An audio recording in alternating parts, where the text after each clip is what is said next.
গ্রাম মানেই এক প্রশান্তির জায়গা, শান্তির জায়গা, যেখানে বাতাসে কোনো দূষণ নেই, না যানজটের কোনো শব্দ আছে, না আছে দুনিয়ার কোনো ঝই ঝামেলা।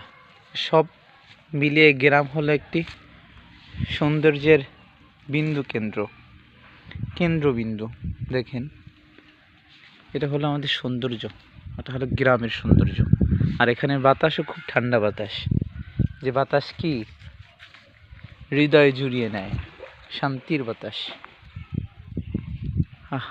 এই বাতাসে পাতা নড়ে না, এই বাতাসে হৃদয় নড়ে।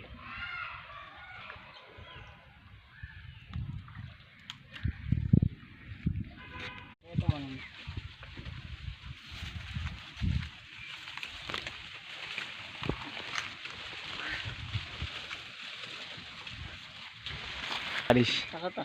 হয়।